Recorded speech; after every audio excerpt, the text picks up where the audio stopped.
Noble, I want nothing to do with, emotions involved in a conversation, or, I just want, what's the objective? What's the task? Let's move out and draw fire. That's a military term, but let's move out and get the job done. Let's salute and execute. I don't care what somebody's feeling. In fact, I had one of my executive coaching clients that I'm working with said, I literally told my employees, my team, he's this big cheese leader, don't bring your feelings to work with you. And I know a lot of type A folks that either think that or outright say that. Well, that's the equivalent of saying, don't bring your blood to work with you in the morning. It's physiologically impossible for somebody to not bring their emotions to work with them.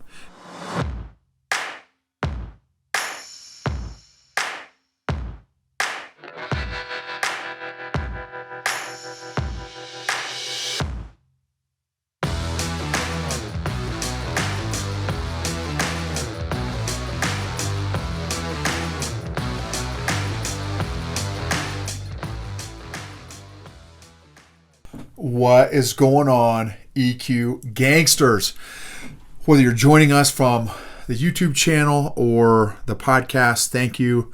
Thank you for your encouragement, your support, letting me be a part of your emotional growth journey, you being a part of my emotional growth journey. Thank you all that have taken the 15, 20, 30 seconds to rate, review, subscribe, and share maybe a helpful or encouraging podcast episode that really resonated with you, or maybe you shared the link to the particular YouTube, episode and shared it with a friend or a family member or a coworker even. Really appreciate that. Thank you so much. And if you have not seen the recent LinkedIn and Facebook posts that I've done, I definitely encourage you to check that out. It's really resonated with a lot of people. In fact, I turned that into one of the podcast episodes, actually. So that may be a couple episodes ago. So I guess, yeah, if you've seen the YouTube video or listened to the podcast recently, you would have gotten that episode. It's not one or two episodes ago. It's actually been a few episodes ago. It's episode 220. If you have not, I'm sorry. Oh, I'm getting all my episodes confused, y'all. So episode 220 is still very powerful. If you've not heard that one yet, that podcast or YouTube episode on the 20 lessons on emotions, that's a very, very powerful episode. It's full of steak, not a lot of potatoes or carbs. That one's a lot of steak. And then one of the episodes recently on again, a situation where my daughter had gotten really emotional when she was 10 years old. So this has been 4 years ago. And then I immediately went to attend because I had no self-awareness and self-regulation or self-control, emotional control, emotional management tools. And again, that one's also been really impactful for a lot of people. So if you want to check that out as well, I would encourage it. So this episode is sponsored by the EQ Mafia. Boom. This episode is sponsored by the EQ Mafia. If you want to take your emotional fitness level and program to the next level and be a part of a safe, supportive, encouraging, empowering, equipping community where we're all doing emotional CrossFit, so to speak, right? Our emotional fitness together, please check out eqgangster.com and then just click on Join the Mafia to get more details and more information on the EQ Mafia. And if you know maybe a friend or family member or coworker that would find a lot of encouragement, support, help in a community-based learning experience with their emotional health and emotional intelligence, again, please check out the EQ Mafia. Okay, why is this episode sponsored by the EQ Mafia? Because we just got done doing this month's one of two live group discussions, conversations about emotional health and emotional intelligence in the EQ Mafia, and I want to share some of the takeaways that we got from tonight. This episode is going to be about validating and affirming each other, professionally and personally. The importance of validating and affirming each other personally and professionally, in a professional setting and a personal setting. So this has been an insight, an epiphany, a realization that thankfully God gave me a couple years ago. The power, the power of, and the healing power of validating and affirming each other's emotions. Now, with validating and affirming each other's emotions, let me share some nuances here.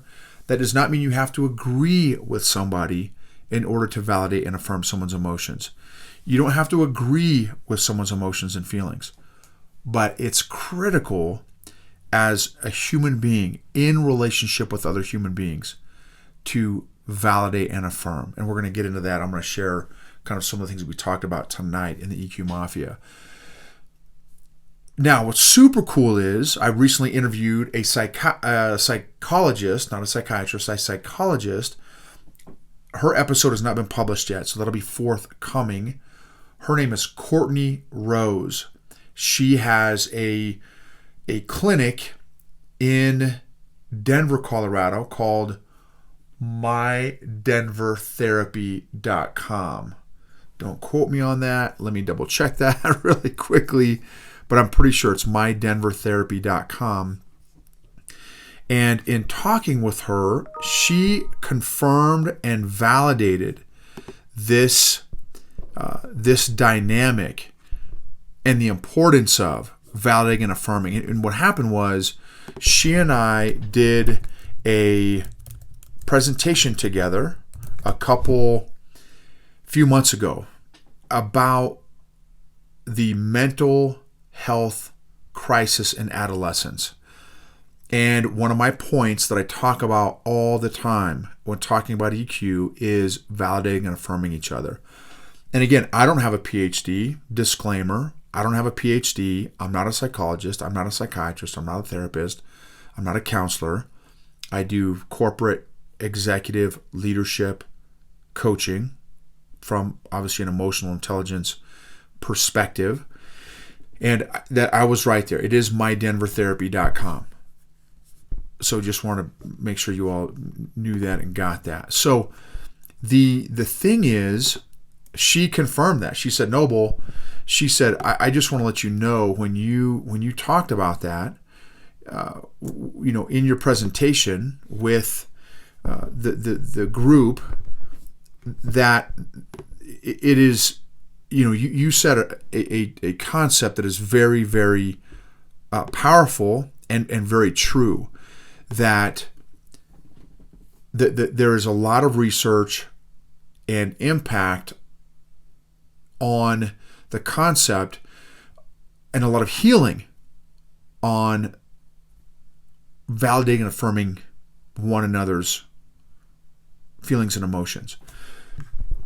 Now, so I'm going to, again, share some insights with you all that I discussed tonight in the EQ Mafia that I want to pass on. Now, we covered this, obviously, in a live setting, and, there was discussion and that kind of thing.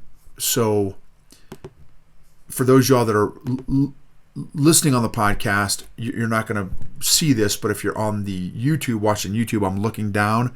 I'm looking at my notes just to make sure that I don't miss anything. So validate, I looked it up, demonstrate or support the truth or value of. Now, here's a disclaimer. When you're with this concept about validating and affirming each other's feelings and emotions, okay, a danger, a nuance or danger is that we could get addicted to receiving somebody's validation and affirmation, which, ding, ding, ding, as a recovering people pleaser addict for, 4 decades, this was definitely where I was at. I was living in this world of subconsciously, and even in some cases consciously, seeking out everybody's validation, affirmation, and approval as a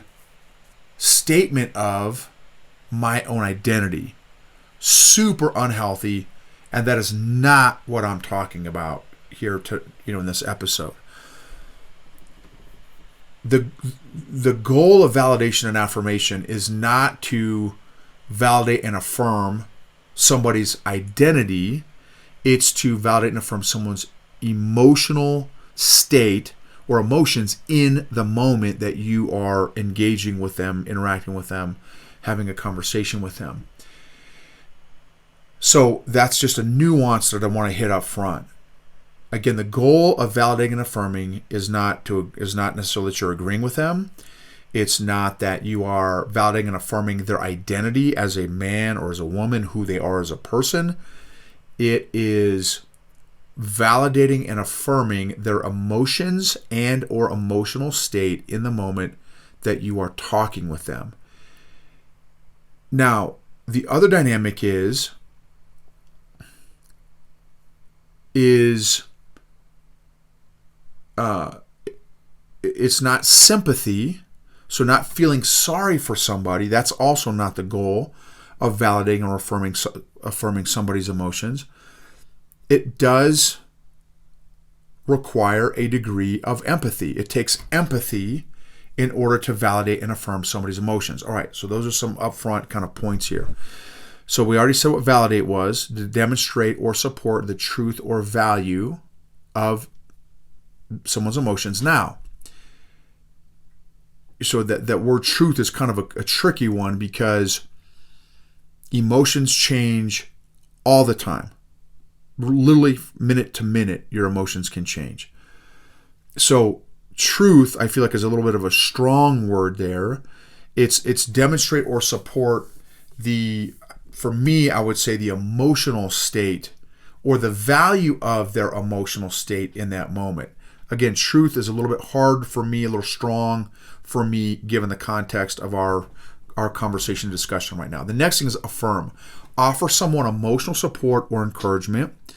Give a heightened sense of value to their particular, again, emotions in the moment. What's the converse? Have you ever felt invalidated by somebody? How did it feel to you when someone did not validate? In fact, I would argue that in the majority of the interactions that we have with again, personally and professionally, we are not validated. Our emotions and feelings are not validated. Now, what are the consequences? I know for me, the opposite of being validated or affirmed is transactional. If somebody is, I could be very spun up, I could be very emotional, aware or not aware, but I could be influenced and impacted by my emotions, which many of us are, many times, again, whether we're aware of it or not. If I feel like somebody is just in a transactional interaction relationship with me, I don't like that. Me personally, I do not like transactional interactions, especially if I'm engaged in a particular conversation. If I'm at the gas pump, right, or if I'm at the gas station getting a snack or getting a soda, am I looking for some deep emotional connection to the dude across that's the guy, the checkout lady? No, that's not exactly what I mean. In a conversation, in a discussion with other people, I am not excited about engaging in a transactional discussion. For me, and I know this is personality driven too. I know there's a lot of other personalities that would disagree with me. Noble, I want nothing to do with emotions involved in a conversation, or I just want, what's the objective, what's the task, let's move out and draw fire. That's a military term, but let's move out and get the job done. Let's salute and execute. I don't care what somebody's feeling. In fact, I had one of my executive coaching clients that I'm working with said, I literally told my employees, my team, he's this big cheese leader, don't bring your feelings to work with you. And I know a lot of type A folks that either think that or outright say that. Well, that's the equivalent of saying, don't bring your blood to work with you in the morning. It's physiologically impossible for somebody to not bring their emotions to work with them. Now, I know it's tongue-in-cheek, and I know they mean, hey, don't let your emotions affect you and don't let your emotions impact you. The reality is, if you've been with our podcast for any length of time, you know that our emotions impact every single decision that we make, whether or not you're aware that they are affecting you or impacting you. Our EQ, our emotional intelligence, our emotional grid impacts every decision that we make, whether or not we're aware of it. All right. What are some challenges to validate and affirm someone? So think about that. What are some challenges to validate and affirm someone? So this is a question that's going to come up again here. What percentage of time do you validate and affirm other people's feelings and emotions? In your professional setting, but also at home. What percentage of time do you validate and affirm somebody? So what are some challenges so why don't you validate and affirm more? What's preventing you from validating and affirming other people's emotions? Now I'm going to get into why we should here shortly, but in the interim, why don't we do it more often? All right, here's some challenges that I came up with. What if you don't have empathy, or you don't ever engage your empathy that you may have? What if you're not used to recognizing emotion in yourself or someone else, which again requires emotional intelligence to do? What if you're not self-aware? What if you have low social awareness or others or relationship awareness? What if you're not comfortable with your own emotions, with the size of emotions, the strength, the intensity of emotions, and or the spectrum of emotions? For me, as a recovering toxic positivity guy, the only emotions I used to be comfortable feeling and or expressing were happy, positive emotions. If they were outside of that little sliver of pie of happy emotions, I was la la la la la. Right? I didn't. Oh, it's uncomfortable. Oh, starting to feel some uncomfortable, some other emotions other than happiness. Oh, no. Let me go back. Nope. It's all going to be rainbows and unicorns and skittle farts, because I was not comfortable feeling, expressing, identifying anything other than positive emotions. Now, part of that was me. Part of that was the environment I was in. The environment I was in, very, very emotionally toxic, emotionally unhealthy environment, because the only safe emotions that were allowed to be expressed in this particular environment that I was in for a long time, this business cult that I was in, only allowed positive, happy emotions. You could not express you could not express anything other than happy or pleasant emotions. So part of it was my own emotional dysfunction that I brought to that environment.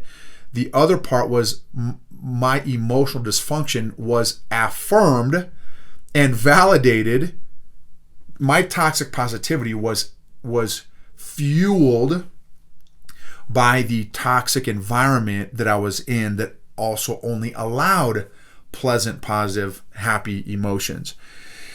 Otherwise, you were just being negative, and you weren't reading enough books, and you were not listening to enough, they call them audios, podcasts, basically, their own internal podcasts. They wouldn't let you listen to external podcasts either.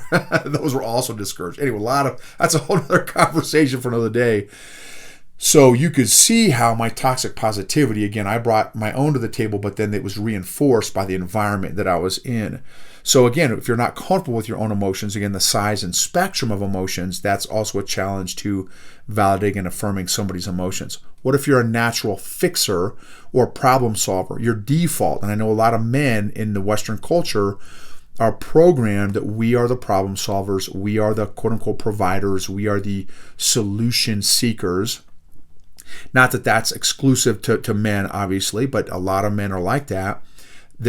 We are not trained to, or even encouraged to see, feel, express emotion, other than, ironically, anger, which that's a whole nother conversation there. So if your default is you've been so programmed over the years, decades potentially, that, hey, I fix problems. See my identity statement there. I am a problem solver. I am a fixer. I am a solution seeker. None of those deal with emotion. It's just, what's the problem? Here's 3 solutions. What's your solution? What's your problem? Here's 2 solutions. What's your problem? Here's 4 solutions. If that's your default, that's going to be a challenge to validating and affirming your own emotions and the emotions of those around you, personally and professionally. What if you don't see or understand the value of that, in parentheses here, emotional data and information, either from yourself or from somebody else? Why don't we do this more often? Again, why don't we validate and affirm our own emotions and those around us? Here's another question. Who do you know that validates and affirms other people's emotions consistently? And then, how do you feel about that person? How does that person who consistently validates and affirms you, how do they make you feel? What's the impact that person, that act of validating and affirming your emotions has on you? What's the impact on your own life? How do you feel about that person doing that? That's important, because then what's the converse? And I don't mean the shoes. What's the converse of that? How do you feel about somebody that does not consistently validate and affirm your emotions and feelings, how you feel, who you are? Our emotions and feelings are part of all of us. It's a part of us. So it's again, how do you feel being invalidated? And here's a quote that kind of fits into this scenario, I would think. What you respect, you attract. What you disrespect, you repel. What you validate and affirm, you attract. What you invalidate, you repel. That which validate and affirms you attracts you. That which, or that whom invalidates you, repels you, would be kind of how I would put it, to be honest with you. That's just my 2 cents there. How does it, how do you feel about that? Okay, now why? What's the impact of validating and affirming other people? There's some questions. When is the last time you felt validated and affirmed? What did that feel like to you? When is the last time you felt heard and understood? What impact did that have on you? Think about, in a professional scenario. Professionally, coworkers, your boss, your peers, your junior leaders. When was the last time anyone in those 3 circles there validated and affirmed you? How did it feel? When's the last time you have validated anyone in those 3 circles? What was the impact that you had on those other people? What's the impact of you not validating and affirming anyone in those 3 circles? How about your spouse? How about your children? When's the last time they felt heard, seen, and understood, and valued and appreciated by you? What percentage of time do you validate and affirm other people? What percentage of time do you validate and affirm other people, again, at home or at work? All right, then we did this super dope, powerful exercise in the EQ Mafia. Super great exercise. Actively, intentionally working on, it's an exercise on increasing our empathetic leadership. How important in the 21st century is empathetic leadership? I would argue, man, that it's almost a buzzword nowadays.